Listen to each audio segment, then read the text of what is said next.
എത്രയോ പേര് ലൈവിൽ വന്നിട്ട് എത്രയോ നടിമാരെന്ന് പറയുന്നത് എനിക്കും ആ പയ്യനും ഇഷ്ടമാണ്. ഞങ്ങൾ രണ്ട് കല്യാണം കഴിച്ചു. അയ്യോ കെട്ടണം, ചേച്ചി കെട്ടണം. ഈ ഒരു അവസരത്തിനാണ് കേരളക്കര കാത്തിരുന്നത്. അങ്ങനെ ഒരു കാര്യം മനസ്സിൽ കിടന്നിട്ട് അത് ജനങ്ങൾക്ക് മുന്നിലേക്ക് പറയാതെ വെച്ച് ഒളിച്ചു കളിച്ച് ഞാൻ നല്ലതാണ്, ഞാൻ മറ്റേതാണ് എന്ന് മറിച്ചതാണ് എന്ന് പറഞ്ഞിരുന്നൊരു രേണുവിന് അവസാനം ഇങ്ങനെ പറയേണ്ടി വന്നു. സത്യം എന്താണെന്ന് പറയേണ്ടി വന്നു. 20 വയസ്സുള്ള ചെറുക്കൻ, 34 വയസ്സുള്ള ചേച്ചി, 14 വയസ്സിന്റെ വ്യത്യാസം. മൂത്ത മോൻ 20 വയസ്സിൽ കൂടുതലും ഉണ്ടെന്നാണ് എനിക്ക് അറിയാനായിട്ട് സാധിച്ചൊരു കാര്യം. വളരെ ഗംഭീരമായിട്ടുള്ള കാര്യമാണ് സോഷ്യൽ മീഡിയയിൽ ഇപ്പം രേണു തുറന്നടിച്ച് നമുക്ക് മുന്നിലേക്ക് തന്നിരിക്കുന്ന ഒരു കാര്യം. എക്സ്ക്ലൂസീവ് ചെയ്യത്തില്ല, അത് കണ്ട നടിമാര് വന്ന് ഓൺലൈൻ ക്യാമറയിൽ വന്നിരുന്നിട്ട് പൈസയ്ക്ക് വേണ്ടി തുണി അടിച്ചിട്ട് കാണിക്കുന്നുണ്ട്, അതൊന്നും എന്നെ കൊണ്ട് കാണിക്കത്തില്ല എന്ന് പറയുന്ന രേണുവിന്റെ ഗുഡ് മോർണിംഗ് ഫോട്ടോ, എക്സ്ക്ലൂസീവ് വരുന്ന ഗുഡ് മോർണിംഗ് ഫോട്ടോ. എന്റെ പൊന്നേ, ചക്കരേ, തേനേ, കുട്ട, കടിക്കലടാ കുട്ട, കടിക്കത്തില്ലടാ കുട്ട, പോടാ പൊട്ട. എന്റെ പൊന്നേച്ചി, ഇതൊക്കെ എവിടുന്ന് വരുന്നു, എങ്ങനെ വരുന്നു? കഴിഞ്ഞ ദിവസം ബിഗ് ബോസിൽ ഉണ്ടായിരുന്ന അഭിലാഷിന്റെ വൈഫിന്റെ വൈറ്റ് പൊങ്കാലയ്ക്ക് എല്ലാവരും ഉണ്ടായിരുന്നു. അവിടെ ഏറ്റവും കൂടുതൽ ആകർഷണം ആരെയാണെന്ന് ചോദിച്ചാൽ അത് നമ്മുടെ രേണു സുധിയെ മാത്രമായിരിക്കും. എല്ലാവരും ഏറ്റവും കൂടുതൽ ആകർഷിച്ച് പുറകെ പോയി കിടന്ന് ചോദിച്ചു. കാരണം ചോദിക്കാൻ ഒരുപാട് കാരണങ്ങളുണ്ടായിരുന്നു, കാര്യങ്ങളുണ്ടായിരുന്നു. ആ ചോദ്യങ്ങൾക്കെല്ലാം വ്യക്തമായ മറുപടിയും ചേച്ചി കൊടുക്കുന്നുണ്ട്. അപ്പോഴാണ് കല്യാണത്തിന്റെ കാര്യം എക്സ്ക്ലൂസീവ് ചെയ്ത് നമുക്ക് മുന്നിലേക്ക് ചേച്ചി അങ്ങ് അടിച്ചിട്ട് തന്നത്. സബ്സ്റ്റേഷൻ, ചേച്ചിയുടെ സബ്സ്റ്റേഷൻ എന്തായാലും അതിഗംഭീരമായിട്ടുണ്ട്.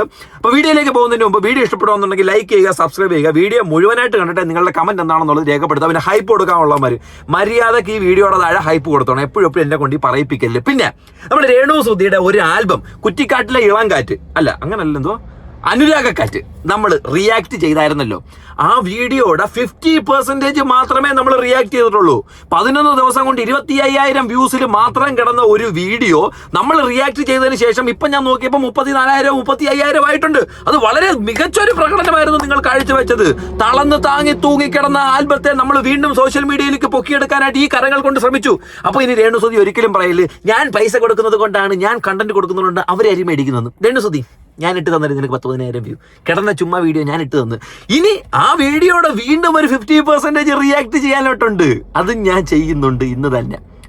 ഇന്ന് വൈകുന്നേരം രേണു സുധിയുടെ ഈ ആൽബത്തെ ഞാൻ റിയാക്ട് ചെയ്തുള്ള വീഡിയോ വൈകുന്നേരം രാത്രിക്കുള്ളിൽ തന്നെ നിങ്ങൾക്ക് മുന്നിലേക്ക് എത്തുന്നതായിരിക്കും. അപ്പോൾ ആദ്യം തന്നെ കയറി കണ്ടിട്ട് നിങ്ങൾ കമന്റ് ചെയ്യണം. ഇപ്പോൾ ഓടിപ്പോയി ആരും ആ വീഡിയോ കാണാനായിട്ട് നിൽക്കരുതേ, സമയം എടുക്കുക, വെയിറ്റ് ചെയ്യുക. ഞാൻ ആദ്യം റിയാക്ട് ചെയ്യട്ടെ, എൻ്റെ കൂടെ നിങ്ങൾ ആ വീഡിയോ ഒന്ന് കണ്ടതിന് ശേഷം നിങ്ങൾ അങ്ങോട്ട് പോയിട്ട് ചെയ്താൽ മതി. പിന്നെ ഒരു കാര്യം, ഞാനിപ്പം ന്യൂസുമായിട്ട് ബന്ധപ്പെട്ടുള്ള വീഡിയോസ് ഞാൻ റിയാക്ട് ചെയ്തുകൊണ്ട് അപ്പോൾ ബിച്ചു നിന്റെ സ്ഥിരം ശൈലി വരുന്നില്ല, അങ്ങനെ വരുന്നില്ല. എടാ നമ്മളെ ഈ തറകളെടുത്ത് തറ പോലെ സംസാരിക്കും. മര്യാദയ്ക്ക് സംസാരിക്കേണ്ടടുത്ത് നമ്മളോട് ആധികാരികമായിട്ട് സംസാരിക്കണ്ടല്ലേ, സീക്രട്ട് ആയിട്ട് സംസാരിക്കുന്നത്. അങ്ങനെ ആധികാരികമായിട്ട് നമ്മൾ സംസാരിക്കും. എന്നാലും ഇച്ചിരി സ്പീഡിൽ ഞാൻ സംസാരിക്കും. അധികം സ്ലോ ആക്കി നിങ്ങളെ ബോറടിപ്പിക്കത്തില്ലെന്നാണ് എൻ്റെ വ്യക്തിപരമായ എൻ്റെ വ്യക്തിപരമായ അഭിപ്രായം. ഇതാണ് മാത്രമേ ഉള്ളൂ. അപ്പം നമുക്ക് വീഡിയോക്കുള്ളിലേക്ക് പ്രവേശിക്കാം. ഓരോ ഘട്ടമായിട്ട് തന്നെ കണ്ട് നമുക്ക് മുന്നിലേക്ക് വരാം. ഓക്കെ, കണ്ടിട്ടില്ലേ ഞാൻ കാണാൻ, പക്ഷെ എനിക്കറിയാം എന്നോട് എത്ര പേര് നമ്മളൊരു കാര്യത്തിൽ നമ്മൾ ചെയ്യാം. ആൽബം ഷോർട്ട് ഫിലിമൊക്കെ നമ്മൾ അതാണ് ഡയറക്ടറിന്റെ പ്രൊഡ്യൂസറുണ്ട്, അവർ കഥാപാത്രം നമുക്ക് പറഞ്ഞു തരും, നമ്മൾ വൃത്തിയായി ചെയ്യും. എന്നോട് എത്ര പേര് ചോദിച്ചു നീ ഏപ്പടത്തിനകത്ത് അഭിനയിച്ചോന്നൊക്കെ.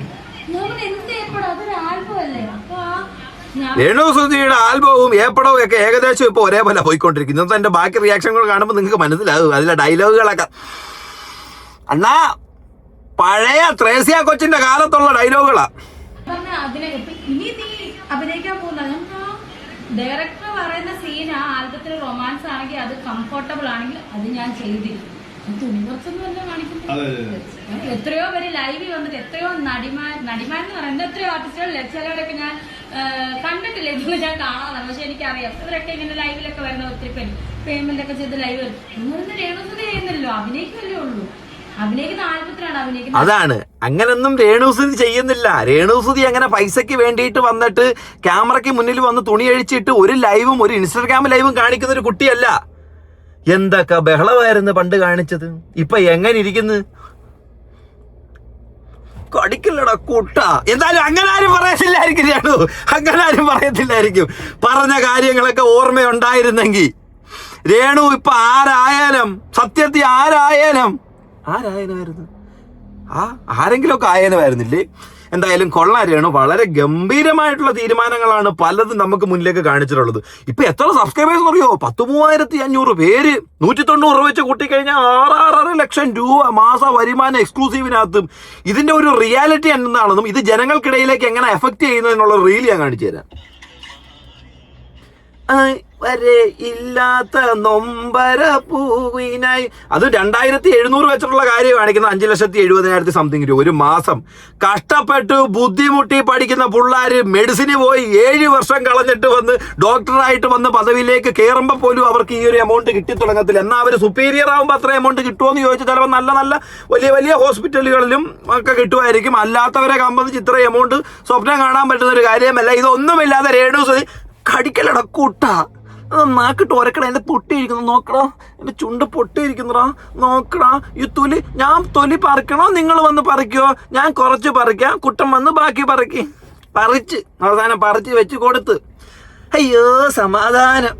പറഞ്ഞ കാര്യങ്ങളൊന്നും ചേച്ചിക്ക് ഓർമ്മയില്ലാന്ന് എനിക്ക് മനസ്സിലായി. ഞാൻ ആദ്യമേ എൻ്റെ വീഡിയോ പറഞ്ഞിട്ടുണ്ട്, ഗജനി സിനിമയിലെ പോലെ ടാറ്റു അടിക്കുക, കയ്യിൽ കാലിൽ കഴുത്തിൽ എല്ലായിടത്തും ഓരോ കാര്യങ്ങൾ ഓർമ്മിച്ചെടുക്കുക. രാവിലെ ഉറക്കം എഴുന്നേൽക്കുമ്പോൾ ചാടി എഴുന്നേറ്റ് ആ ബുക്ക് എടുക്കുക, ഡയറി എടുക്കുക, വായിച്ചു നോക്കുക. ഞാൻ ഇത്രയും നാൾ എന്തൊക്കെ തെമ്മാടിത്തരങ്ങൾ ജനങ്ങളോട് പറഞ്ഞിട്ടുണ്ട്, ഇതുപോലുള്ള തെമ്മാടിത്തരങ്ങളൊന്നും ഇനി ഞാൻ പറയരുത്. പോയിന്റ് ഔട്ട് ചെയ്ത് എഴുതി വെക്കുക. രേണുവിനെ സംബന്ധിച്ചിടത്തോളം ഒരു 10,500 പേജുള്ള ഒരു ബുക്കെങ്കിലും മിനിമം മേടിച്ചിരിക്കണം. കാരണം അതിൽ കൂടുതൽ കവിയാൻ ചാൻസാണ്. ഇരട്ടവരെ ഇട്ട 3 ബുക്കെങ്കിലും മേടിച്ചിരിക്കണം. ഇമാതിരി കാര്യങ്ങൾ എഴുതി പിടിപ്പിക്കാൻ വേണ്ടിയിട്ട്. അതിന് ഓരോ ഭാഗങ്ങളായിട്ട് കണ്ടുവരാം. ചേട്ടാ ഇപ്പം കുറച്ച് നാളെ എനിക്ക് ചിലപ്പോ ഒന്ന് പുറത്തൊന്ന് പോകും, ജസ്റ്റ് പെട്ടെന്നൊന്ന് പോകും, പെട്ടെന്ന് വരും, അങ്ങനെ ചിലപ്പോ പുറത്തൊന്ന് പോകും, ചിലപ്പോൾ പെട്ടെന്ന് പോയിട്ട് തിരിച്ചു വരും. അതായത് വിദേശത്ത് പോയിട്ട് പെട്ടെന്ന് പോയിട്ട് തിരിച്ചു വരും. വിദേശത്ത് കമ്പനി ഉണ്ടോ, അതോ വല്ല ജോലി ആവശ്യത്തിന് പോവുകയാണോ? നിങ്ങളുടെ ഏതെങ്കിലും ബ്രാഞ്ച് അവിടെ ഉണ്ട്, ബ്രാഞ്ച് വിസിറ്റ്, അതിന്റെ ഓഡിറ്റിങ്, അങ്ങനെ എന്തെങ്കിലും ഉണ്ടോ? ബാർ വിസിറ്റ് ചെയ്യാനായിട്ട് അവിടെ ഓഡിറ്റിംഗ് നടത്തി എത്രത്തോളം കള്ളുകുപ്പികൾ ചിലവായിട്ടുണ്ട്, അവിടെ എത്രത്തോളം സ്റ്റോക്ക് അധികം വന്നു, അങ്ങനെ വല്ല ചെക്ക് ചെയ്യാൻ അല്ലല്ലേ? അല്ല, ചെറിയൊരു ഫംഗ്ഷൻ പോയിട്ട് പെട്ടെന്ന് വരും. അങ്ങനെ തീരുമാനിച്ചിട്ടില്ല, ഒന്നും കൺഫേം ആയിട്ടില്ല. തീരുമാനിക്കണ്ട, കാരണം അത് ഞങ്ങളോട് പറയാൻ പറ്റത്തില്ലെന്ന് എനിക്കിപ്പോൾ മനസ്സിലായി. ചെറിയൊരു ഫംഗ്ഷൻ എന്ന് രേണു സദ്യ ഇതിനു മുമ്പ് പോയപ്പോഴെല്ലാം ഫംഗ്ഷൻ എന്തോ നമ്മളോട് പറഞ്ഞിട്ടുണ്ട്. ഇന്ന സ്ഥലത്ത് എന്റെ ഡാൻസ് ഉണ്ട്, ഇന്നീ തീരം തേടും തിരയുടെ പാട്ടിൽ കാമമുറക്കമുണർന്ന് മതാലസയായി, ഇല്ലേ? അങ്ങനെയൊക്കെ പറഞ്ഞിട്ടില്ലേ? എന്നാ ഈ പോയ ഫംഗ്ഷൻ എന്ന് ചേച്ചി പുറത്ത് പറയാത്തെ? അതൊന്നും പറയണ്ടേ? ആ ഫംഗ്ഷനിൽ അവിടെ എന്ത് കളിയാണെന്ന് ഞങ്ങൾക്കൊന്ന് അറിയണ്ടേ? ആഗ്രഹമില്ലേ നമുക്ക് ഏത് രീതിയിലാണെന്നുള്ളത്? അത് വളരെ മോശമായി പോയി കേട്ടോ. നിങ്ങൾ A-Z കാര്യങ്ങളും സോഷ്യൽ മീഡിയയിൽ ഷെയർ ചെയ്യുന്ന രേണുവിന് ഞാനൊരു ഫംഗ്ഷന് പോയിട്ട് തിരിച്ചു വരുന്നു എന്ന് ഒരിക്കലും പറയരുത്. എടാ, ഈ ഓൺലൈൻ ക്യാമറ എടുക്കുന്നവരെ, നിങ്ങൾ എന്തായാലും ഇവിടുന്ന് ക്യാമറ എടുക്കുന്നുണ്ട്, നിങ്ങൾക്ക് ദുബായിൽ വല്ല പിടിയുണ്ടെങ്കിൽ ഏതെങ്കിലും ഒരു ഷെയ്ഖുമാരുടെ കയ്യിൽ ഒരു ഐഫോൺ കൊടുത്തു വിട്ടിട്ട് ഒരു വീഡിയോ പിടിക്കാൻ പറ, എവിടെ പോകുന്നുള്ളൊരു കാര്യം. നിങ്ങളെ കൊണ്ട് അത് പറ്റുമെങ്കിൽ അതൊന്നൊരു കാണിച്ചു തരാമോ? അല്ല, എനിക്ക് കാണണ്ട, എന്തിനാ ഇതൊക്കെ കാണുന്നത്? കണ്ടിട്ട് ഇപ്പൊ എനിക്കൊന്നും കിട്ടാൻ പോകുന്നൊന്നുമില്ല, പോകാൻ പറഞ്ഞു. ഉറപ്പായിട്ടും ഉദ്ദേശിക്കുന്നത്. എനിക്ക് ഞാൻ സുധിച്ചേട്ടന്റെ മരണ ദിവസമാണ്, അതായത് ജൂൺ 5-ന്. ചടങ്ങൊന്നുമില്ല, ആരെയും ക്ഷണിക്കുന്നുമില്ല. ഇന്നും കൂടെ പറയാണ്, ചടങ്ങൊന്നുമില്ല. കാരണം 3ാമത്തെ വർഷമാണ്. ചടങ്ങുമില്ല, ആരെയും ക്ഷണിക്കുന്നുമില്ല. നമ്മൾ പോയി തിരികത്തിച്ച് പള്ളിയിൽ പ്രാർത്ഥന ഒന്നുമില്ല. നമ്മൾ വളരെ നല്ലൊരു കാര്യമില്ലേ? അങ്ങനെ വേണം. ഭാര്യമാരായി കഴിഞ്ഞാൽ ഈ കാര്യങ്ങളൊന്നും നമുക്കൊന്നും പറയാൻ പറ്റില്ല. അങ്ങനെ വേണം. അങ്ങനെ ചടങ്ങുകളായിട്ട് വിളിക്കണ്ടേ? രേണു ഒരു തവണ ക്യാമറാമാനെയും ആൾക്കാരെയൊക്കെ വിളിച്ചുകൊണ്ട് വന്ന് ഈ ഒരു ചടങ്ങിനെ വലിയതായിട്ട് വിപുലീകരിച്ച് ഒരു എൻഗേജ്മെന്റ് ചടങ്ങ് പോലെയൊക്കെ ആക്കിയിട്ടുള്ളൊരു അവസരം ഉണ്ടായിരുന്നു. അപ്പോഴായിരുന്നു രേണു സുധി ഹൈലൈറ്റിലേക്ക് വന്നൊരു കാര്യം. എനിക്ക് തോന്നുന്നു കഴിഞ്ഞ സമയത്താണ്. ഇപ്പൊ കറക്റ്റ് 1 വർഷം തികയാൻ പോകുമ്പോഴത്തേക്കിന് രേണു അതിൽ നിന്നൊക്കെ മാറി ഫാമിലി ആയിട്ട് പോയി.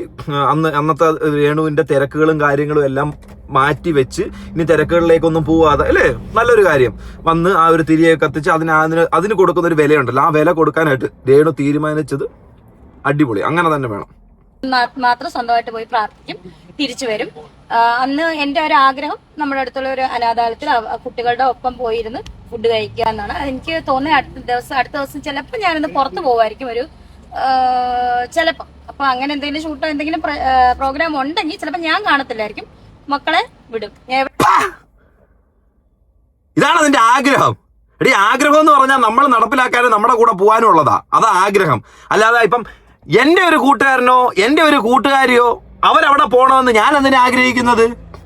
ഞാൻ അതിനകത്ത് ഇൻവോൾവ് ആണെങ്കിൽ ഞാനും കൂടെ പോകണമെന്നല്ല ഞാൻ ആഗ്രഹിക്കുന്നത്. കാരണം മരിച്ചു കിടക്കുന്നത് എൻ്റെ കൂട്ടുകാരിയുടെ വേണ്ടപ്പെട്ട ആളല്ല, എൻ്റെ ഏറ്റവും അടുത്ത വേണ്ടപ്പെട്ട ഒരാളാണ്. അപ്പൊ ഞാൻ അവിടെ ചെല്ലണമെന്നായിരിക്കാം മരിച്ച വ്യക്തിയെ ആലോചിക്കുന്നതും ആഗ്രഹിക്കുന്നതും. മനസ്സിലായ? ഈ പെണ്ണിനെയാണോ ഞാൻ ഇത്ര നേരം പൊക്കി പറഞ്ഞത്? ഇത്രയും നേരം നല്ലത് പറഞ്ഞത് ഇതിനെയാണോ? അയ്യോ ഈ നാക്ക്, അയ്യോ പൊള്ളുമെന്ന് തോന്നുന്നു മിക്കവാറും. ദൈവമേ രേണു, നിനക്ക് പോകാൻ പറ്റത്തില്ല. എന്നിട്ട് എനിക്ക് അനാഥാലയത്തിൽ പോയി അവരുടെ കൂടെ ഇരുന്ന് കഴിക്കണം, അതാണ് എൻ്റെ ആഗ്രഹം. ചിലപ്പോൾ ഞാൻ കാണത്തില്ല. അപ്പൊ നീ കാണാത്തപ്പോഴത്തെ നീ അനാഥാലയത്തിൽ കഴിക്കാനായിട്ട് ആരെ പറഞ്ഞു വിടും? അച്ഛൻ തങ്കച്ചനെ പറഞ്ഞു വിടുവോ അനാഥാലയത്തിൽ പോയിരുന്ന് കഴിക്കാനായിട്ട്?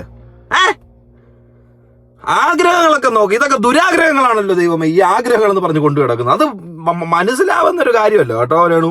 എന്താണ് ശരിയാണ്, നമ്മുടെ ഒരു വ്യക്തിയാണ്, നമുക്ക് ഇഷ്ടമുള്ള ഒരു ആക്ട്രസ്സാണ് സിൽക്ക് സ്മിത മാം. ഓക്കെ, എനിക്ക് ഭയങ്കര ഇഷ്ടമാണ് മാമിനെ. സോ ഞാൻ ഈ പറയാൻ പോകുന്ന ഈ സിൽക്കിന്റെ കാര്യമാണ് എനിക്ക് ഭയങ്കര. ഓ, സിൽക്ക് സ്മിതയെ ഇഷ്ടമായത് കൊണ്ട് സിൽക്ക് എടുത്ത് കാണിച്ച്, അത് വളരെ കൊള്ളാം. അപ്പൊ കൊക്കക്കോള ഇഷ്ടമുള്ളെങ്കിൽ മോളെ എന്തോ എടുത്ത് കാണിക്കും? ഭയങ്കര ഇഷ്ടമാണ്. ഇതാ കഴിക്കാൻ പോവാണ്.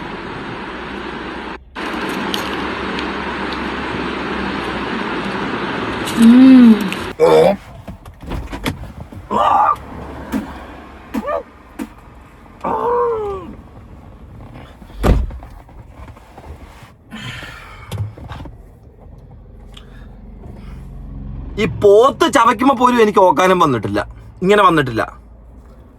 പോത്തിനെ വരെ കടത്തി വെട്ടിരേളൂ നീ. സൂപ്പർ.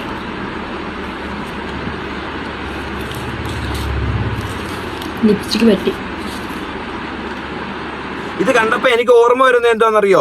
പെനിയുടെ ഒരു പരസ്യം ഉണ്ടായിരുന്നു ബോർഡിലൊക്കെ. ഇപ്പൊ അവരെടുത്ത് മാറ്റി ആസാനം ഊമ്പി തിന്നാന്ന്. വിടറാ, നിന്റെ ആരുമല്ലല്ലോ, നീ വിട്. നീ എന്തിനാ ഇത്ര ഫ്രസ്ട്രേഷൻ ആവുന്നത്? നിനക്കിനകത്ത് കാര്യം എന്തോ? നീ ഒരു യൂട്യൂബർ അല്ലേടാ മോനെ, എന്തിനാ എത്ര കാണിക്കുന്നത്?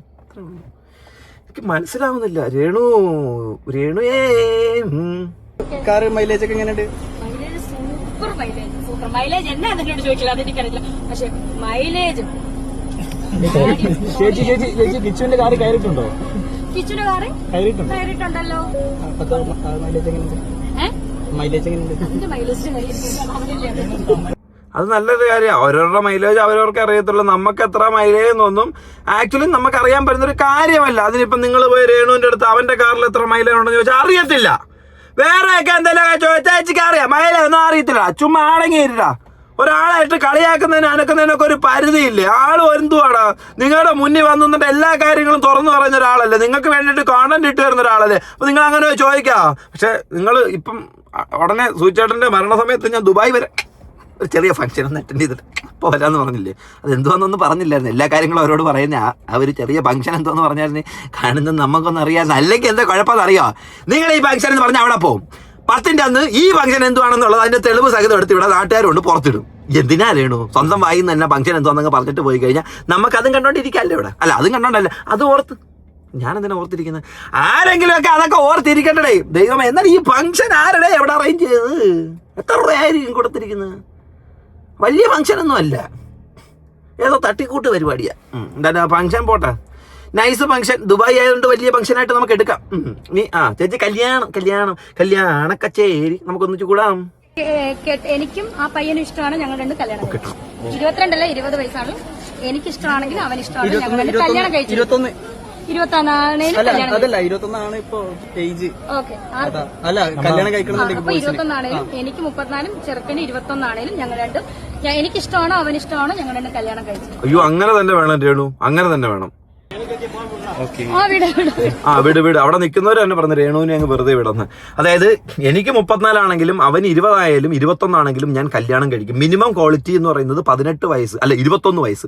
21 വയസ്സ് കംപ്ലീറ്റ് ആയിരിക്കണം ഒരു ചെറുക്കൻ. അപ്പൊ 21 ആണെങ്കിലും കല്യാണം കഴിക്കും. എന്നാലും 13 വയസ്സിന്റെ വ്യത്യാസത്തിൽ കൊണ്ടുവന്ന് ഒരു ചെറുക്കനെ കല്യാണം കഴിക്കുമെന്ന് നമ്മൾ ചുമ്മാതാണെങ്കിൽ പോലും ഒരു വലിയൊരു കുഞ്ഞിന്റെ അമ്മ എന്ന് ജനങ്ങൾക്ക് മുന്നിൽ അവകാശപ്പെടുന്ന ഒരു വ്യക്തി, നാട്ടുകാർ പറയുന്നതിലുപരി ജനങ്ങൾക്ക് മുന്നിൽ എന്റെ മൂത്ത മോൻ കിച്ചു ആണ് എന്ന് പറയുന്ന ഒരു വ്യക്തി ഇതുപോലൊരു സ്റ്റേറ്റ്മെന്റ് ഓപ്പോസിറ്റ് നിൽക്കുന്ന ക്യാമറ പിടിച്ച് നിൽക്കുന്നതാണ് റീച്ചിന് വേണ്ടി ആയിക്കോട്ടെ, രേണുവിനെ ഇളക്കാൻ വേണ്ടി ആയിക്കോട്ടെ, രേണുവിനോട് ചോദിക്കുന്ന ഒരു ചോദ്യത്തിന് അതൊരു മാനവ മര്യാദയുള്ള ഒരു വ്യക്തിയാണ് എന്നുണ്ടെങ്കിൽ, അവരുടെ അഭിപ്രായങ്ങൾ ആൾക്കാർ ശ്രദ്ധിക്കുന്നു എന്നുണ്ടെങ്കിൽ, ആ ഒരു സ്ത്രീയെ മറ്റു സ്ത്രീകളും മറ്റു പുരുഷന്മാരും ഫോളോ ചെയ്യുന്നു എന്നുണ്ടെങ്കിൽ, ആ ഒരു സ്ത്രീയെ ഇഷ്ടപ്പെടുന്നു എന്നുണ്ടെങ്കിൽ ഇതുപോലൊരു സ്റ്റേറ്റ്മെന്റ് ഓപ്പൺ അപ്പ് ചെയ്യുന്നതിൽ നിങ്ങൾ എന്താ തോന്നുന്നത്?